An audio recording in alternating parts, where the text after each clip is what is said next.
Sejam todos bem-vindos a mais um vídeo aqui do canal. Esse vídeo é a parte 2 de um mistério de cada estado do Brasil, onde falaremos dos estados não mencionados no vídeo anterior. Não é necessário assistir o último vídeo, mas eu pelo menos acho que vale a pena vê-lo caso não tenha visto ainda. E faz mais sentido assistir os dois vídeos pela proposta desse projeto. Tudo que eu precisava falar na introdução eu já disse no vídeo anterior, então vamos direto conhecer mais alguns mistérios e lendas dos estados brasileiros.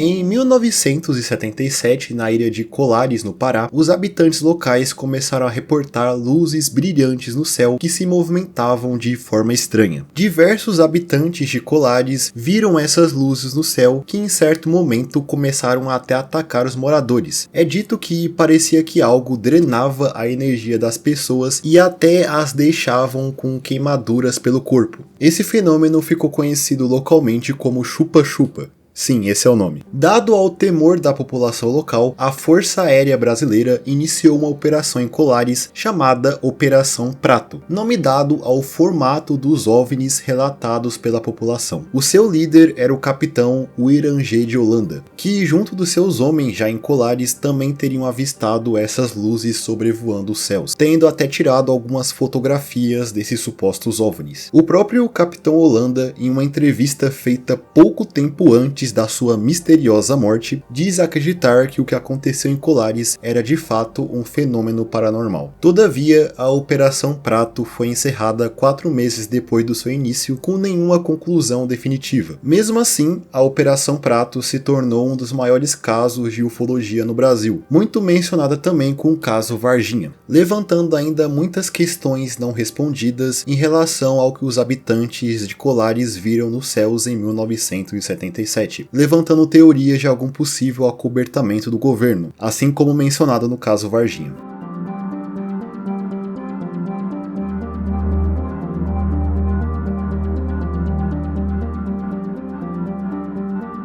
A Pedra do Ingá é o nome dado a um achado arqueológico localizado no município de Ingá, na Paraíba. Também conhecida como Itacoatiara, a Pedra do Ingá possui diversos petroglifos gravados nela, que contêm figuras que ninguém sabe ao certo o que elas estão tentando representar. Anteriormente, existiu a teoria que os desenhos seriam algum tipo de escrita desconhecida, mas esse não parece ser o caso, podendo ser, na verdade, algum tipo de registro astronômico, mas não sabemos nem mesmo qual foi o povo que esculpiu esses símbolos nessa pedra. O mais provável é que quem quer que tenha feito isso, o fez há milhares de anos atrás, muito tempo antes da chegada dos europeus nas Américas. E também as suas motivações para fazer esse petroglifo ainda permanecem um mistério. Existe até a teoria que diz que os autores da Pedra do Ingá, na verdade, seriam os fenícios. Exatamente. Os fenícios foram um povo que habitou a região dos atuais países Líbano e Síria, em torno de 1000 anos antes de Cristo, que ficaram conhecidos pelo seu comércio marítimo. Existe a ideia que fala que os fenícios foram quem de fato descobriram o Brasil, bem antes dos portugueses. E supostamente, além da Pedra do Ingá, outra evidência dos fenícios em terras brasileiras seriam inscrições da civilização presentes na Pedra da Gávea, no Rio de Janeiro. Mas é claro que isso é apenas uma teoria da conspiração.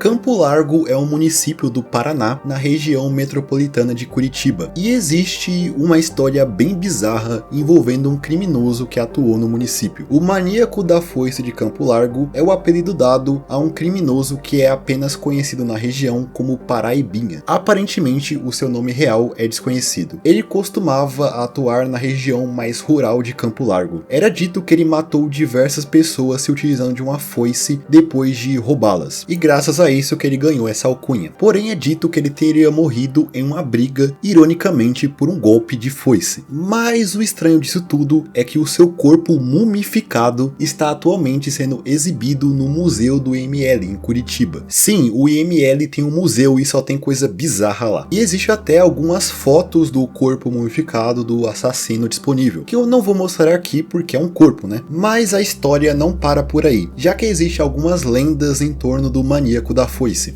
Como a que diz que em um certo dia ele invadiu uma casa e matou quase toda a família que morava lá, exceto o filho caçula da família, o Paulo de 13 anos, que se escondeu em um armário na casa. Após isso, Paulo, que parecia ser um lobisomem, jurou vingança contra a Paraibinha, finalmente o matando algum tempo depois, com relatos que dizem terem visto o criminoso sendo morto por um homem peludo.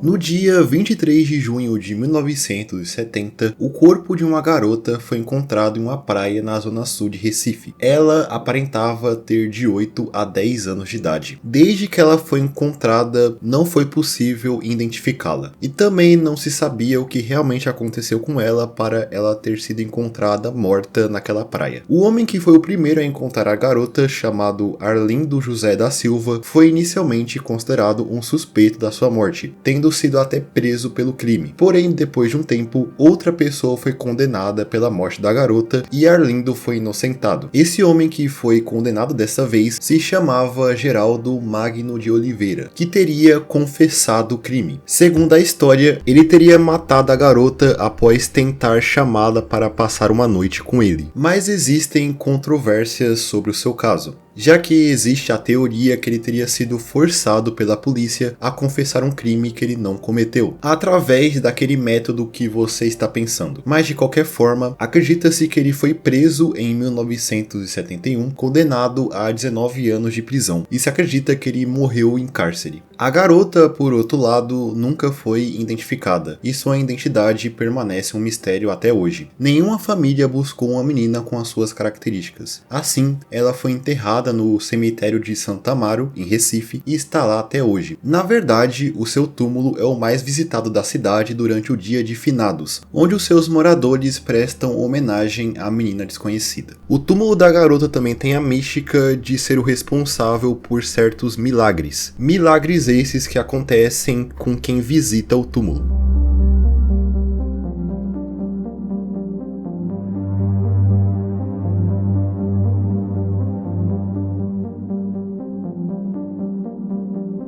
Por incrível que pareça, o estado do Piauí é um dos estados com mais relatos de aparições de OVNIs e contatos com extraterrestres do país. Existem relatos dessa natureza espalhados por todo o estado, e alguns deles aconteceram no município de Nazária. Um deles se trata do avistamento de um OVNI feito pelo casal Reginaldo Ribeiro dos Santos e Alvimira Alves Cardoso Ribeiro em dezembro de 1999. Os dois saíram de casa de moto para ir até a casa do pai de Reginaldo, um percurso que tinha mais ou menos 3 km de distância. E com medo daquela luz o seguindo, e também porque na época Alvimira estava grávida, eles decidiram voltar para casa às pressas para se proteger. Eles ficaram espantados principalmente pela alta velocidade que aquela luz no céu se movimentava. Esse evento fez com que até Reginaldo vendesse sua moto e desenvolvesse um medo de sair sozinho de casa. Outro caso que ocorreu em Nazária se trata de um OVNI avistado por Teresina de Jesus Lima, enquanto ela e sua irmã lavavam roupas em um riacho próximo. Ela diz que as duas avistaram um disco voador de cor cinza muito semelhante a uma antena parabólica que se movia pelo céu como uma folha sendo levada pelo vento. Tendo também o relato de um homem chamado Francisco da Silva, que fala que em julho de 2000, após ver um jogo de futebol em uma casa próxima à sua, ele volta a pé para casa perto da meia-noite. Logo que, no meio do caminho, uma forte luz começa a persegui-lo. Com medo, Francisco se esconde atrás de uma moita e espera aquela luz misteriosa ir embora para voltar para casa. Todos esses relatos foram colhidos no ano 2000 por um grupo liderado pelo ufólogo Flávio Tauber, que faz parte de um grupo chamado UPUP, ou União de Pesquisas Ufológicas do Piauí, e os relatos estão registrados em um vídeo disponível no YouTube.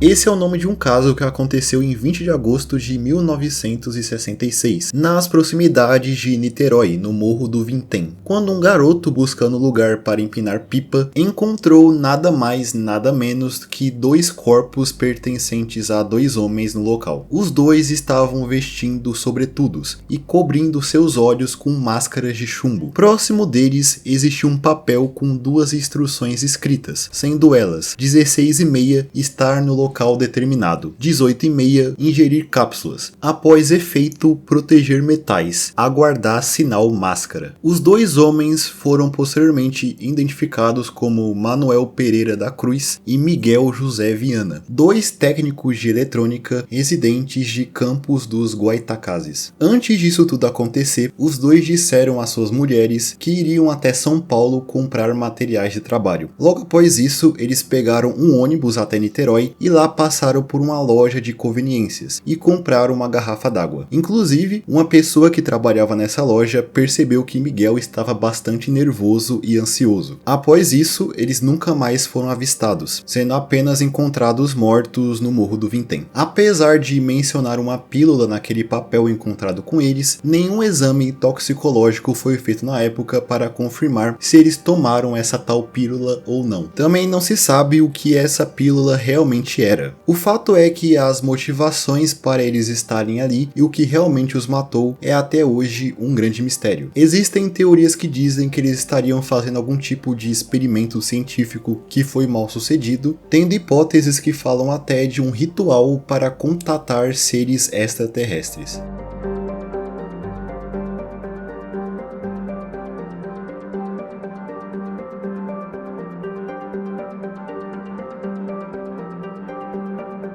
Existem várias histórias relacionadas a tesouros perdidos no mundo, e uma delas vem do município de Estremoz, no Rio Grande do Norte. Durante o período da colonização, o território do município foi dado aos jesuítas para catequizar os nativos da região, e lá eles construíram a Igreja de São Miguel. Porém, em 1759, com as invasões holandesas no Nordeste, os jesuítas foram expulsos de Estremoz, e por causa disso surgiu a história que fala que eles teriam escondido no subsolo da igreja de São Miguel um tesouro de valor inestimável, que poderia fazer qualquer um que encontrasse extremamente rico. Logo após essa lenda surgir, os antigos moradores de Estremoz e região começaram a buscar incessantemente por esse tal tesouro, e essa busca resultou na completa destruição da igreja de São Miguel, que hoje só restaram ruínas. Mas apesar disso, o tesouro de Estremoz nunca foi encontrado e não se sabe se ele realmente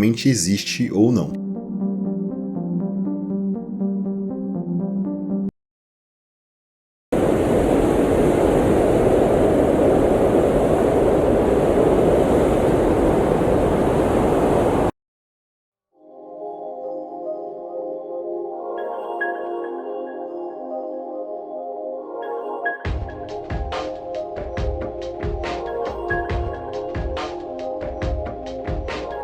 Existe a lenda que fala que na cidade de Porto Alegre existe um sistema de dutos subterrâneos que ligam diversos pontos de interesse na cidade. Essa história data desde o século XVIII e teria sido um projeto do militar português José Marcelino Figueiredo, que era entre 1769 a 1771 o governador da capitania do Rio Grande de São Pedro, o atual estado do Rio Grande do Sul. José Marcelino é considerado um dos responsáveis por transformar Porto Alegre Alegre, na capital do estado. Antes disso, a capital da capitania era a Vila do Rio Grande, e a capital foi mudada muito por causa das invasões espanholas que aconteciam no século XVIII no sul do Brasil. É dito que esses túneis foram construídos na capital gaúcha, servindo justamente para que as autoridades locais pudessem fugir quando um possível ataque espanhol acontecesse. Segundo a história, esses tais túneis ligariam o Palácio do Piratini, sede do poder do estado, a diversos outros prédios estratégicos em Porto Alegre. É dito até que durante a Revolução Farroupilha, que durou entre 1835 a 1845, Bento Gonçalves, um dos líderes da Revolução, teria escrito uma carta com um mapa dos túneis para serem usados na guerra. Carta essa que nunca foi divulgada e não se sabe onde ela está hoje em dia. Porém, os túneis secretos de Porto Alegre ainda são considerados apenas uma lenda urbana local.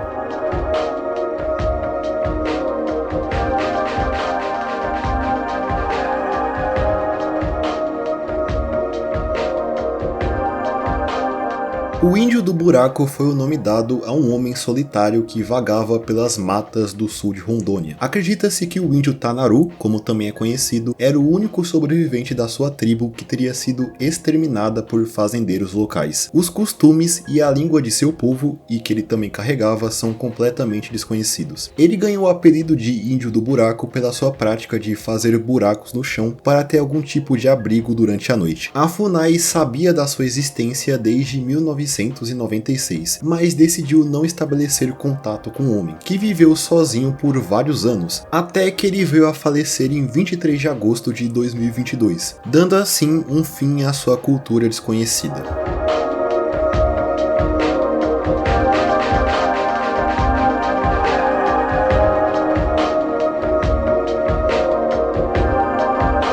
Uma das estruturas geológicas mais fascinantes que existem, em parte em território brasileiro, é o Monte Roraima. Localizado na tríplice fronteira entre Brasil, Venezuela e Guiana, o Monte Roraima é ainda muito pouco explorado por cientistas e estudiosos, tendo possivelmente diversas espécies, tanto de fauna quanto de flora, ainda não catalogados que vivem pelas suas proximidades. Lendas indígenas vindas do povo Macuxi falam que em algum momento, há muitos anos atrás, onde é hoje o monte, era uma terra plana, muito fértil em frutos e animais. Lá muitos povos viviam em abundância. Só que um certo dia cresceu lá uma bananeira que rapidamente deu muitos frutos. E logo em seguida, um recado divino foi dado aos pajés dessas tribos, dizendo para ninguém tocar naquela bananeira. Inicialmente os povos que ali habitavam respeitaram isso, porém certo dia durante a noite, a bananeira foi misteriosamente cortada, fazendo com que a natureza se enfurecesse, elevando aquela região plana a 1000 metros de altura, formando assim o Monte Roraima. Porém, existem lendas mais modernas que falam de túneis subterrâneos que ligam o Monte Roraima até o Monte Cuequenã, outro monte parecido, até o Monte Roraima ser casa de um povo gigante que moraria dentro dele.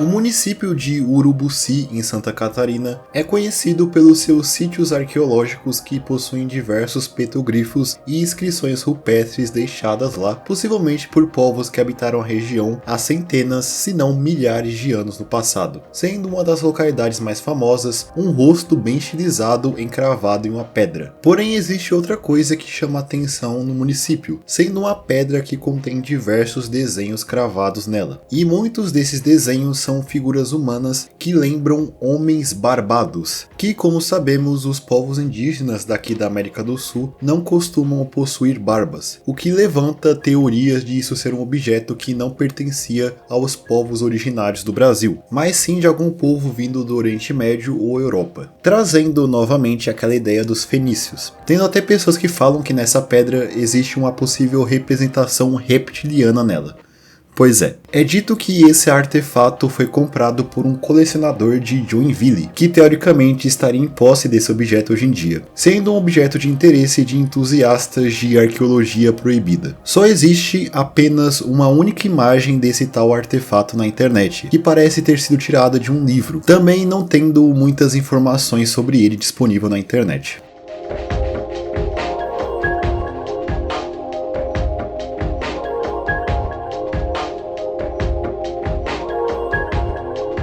O Castelinho da Rua APA é um imóvel bem conhecido da capital paulista, localizado na esquina da Rua APA com a Avenida General Olímpio de Silveira. Até os anos 30, o Castelinho era de propriedade da família dos Reis, composta pelo casal Virgílio Guimarães dos Reis e Maria Cândida dos Reis, e seus filhos Armando César dos Reis e Álvaro dos Reis, membros da alta sociedade paulista da época. Todo o caso aconteceu em 1937, quando o patriarca da família faleceu. Isso deixou os outros membros da família em uma situação bem complicada, que se encerrou em 12 de maio daquele ano, 2 meses depois da morte de Virgílio, quando Maria e seus filhos Armando e Álvaro foram encontrados mortos dentro da sua casa, pela governanta da família. As circunstâncias que levaram à morte dos três ainda permanece um grande mistério. Investigações da época falam em uma discussão entre os dois irmãos, surgida pelo fato de Álvaro querer fechar o cinema da família para abrir um ringue de patinação, algo que Armando, por outro lado, não queria. Essa divergência fez com que um dia Álvaro apontasse uma arma para seu irmão durante uma acalorada discussão. A mãe dos dois até tentou separar a briga, porém isso no fim resultou na morte dos três. A versão oficial fala que Álvaro matou a sua mãe e o seu irmão, e depois que notou o que tinha acabado de fazer, tirou sua própria vida. Porém, outras teorias apontam como possível autor do crime Armando, ou até, em algumas teorias, a própria mãe dos rapazes, havendo também a hipótese de um terceiro suspeito desconhecido ter matado os três e nunca ter sido descoberto. Uma das coisas que chama a atenção é que, apesar de dizerem que Álvaro tirou sua própria vida, ele foi encontrado com 2 tiros no peito, que não é uma forma que você costuma ver alguém que tirou sua vida. E esse é um dos fatores que colocam dúvidas na investigação feita pela polícia da época, que é considerada por muitos como mal feita. O fato é que o castelinho onde tudo isso aconteceu ainda existe e é meio que uma atração turística na cidade de São Paulo, sendo atualmente propriedade do governo e utilizada pela ONG Clube das Mães do Brasil. Porém, o que levou à morte dos 3 membros da família dos Reis ainda é uma incógnita.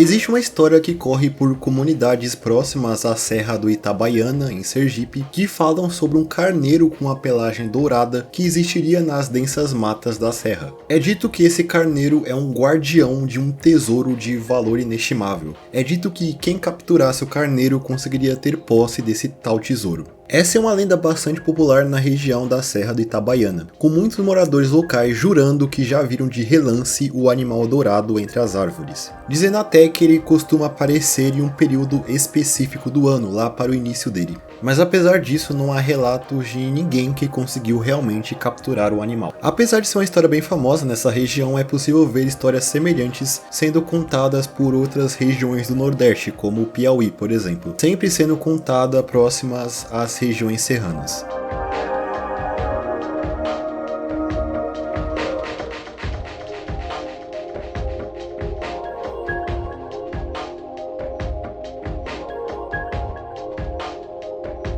Essa é uma história que vem de um relato postado no Twitter lá por 2022, que foi feito por uma jornalista chamada Adriana Borges. Essa thread, quando foi publicada, chamou muita atenção por ser uma história bem bizarra. A Adriana conta que isso aconteceu lá em 1991, quando ela trabalhava na redação da emissora de TV Comunicatins, que posteriormente se tornou a TV Palmas, que tinha sede na recém-fundada capital do estado. Ela disse que certo dia nesse ano, um homem chega até a sede da emissora procurando por ela. A Adriana descreve o homem como tendo cerca de 40 anos, que vestia um chapéu e usava uma mochila nas costas, usando também óculos de lentes grossas. Quando a Adriana o atendeu, ele disse que queria que ela o ajudasse a produzir uma matéria sobre as abelhas da região. A Adriana perguntou o seu nome e ele apenas disse que ela poderia se referir a ele como Capitão Abelha. Quando ela insistiu sobre o seu real nome, o indivíduo disse que ela não entenderia o seu nome real. Apesar de tudo isso, a Adriana aceitou fazer essa tal reportagem e foi de carro até um determinado local para fazer as gravações.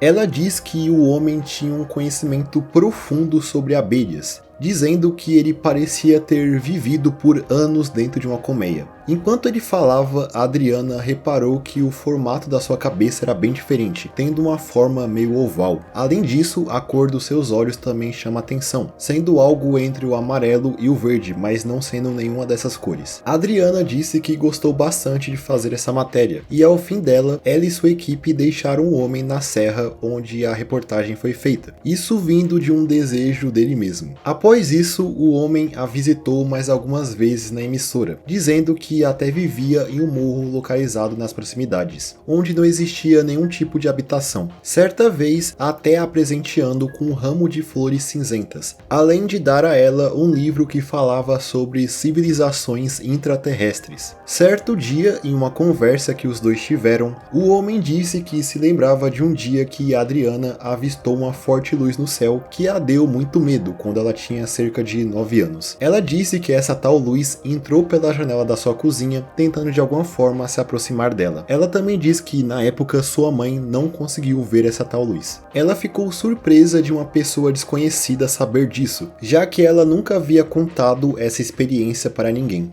O homem também disse que essa tal luz chegou até ela para marcá-la. Após isso, o homem misterioso a acompanhou em uma nova reportagem que eles iriam fazer falando sobre inscrições localizadas em uma serra próxima. Segundo ela, muita gente foi junto para fazer essa reportagem, e eles até acamparam na serra durante a noite. E ela diz que o Capitão Abelha tinha um jeito estranho de dormir, ficando imóvel com os olhos abertos até o amanhecer. Ele também negava qualquer comida que ofereciam, se satisfazendo apenas com um saco de castanhas. Lá nessa serra, ele também parecia saber muito sobre as inscrições antigas ali presentes. Após isso, Adriana perguntou ao homem quando eles voltariam a se ver. Ele disse que não voltaria mais à emissora, porém a alertou para prestar atenção nas luzes que apareciam na serra. Após essa reportagem, esse homem nunca mais foi visto por ela, sendo que, aparentemente, todas as matérias que Adriana fez junto desse homem simplesmente desapareceram, levantando teorias desse homem ser algum tipo de extraterrestre ou até um ser extradimensional.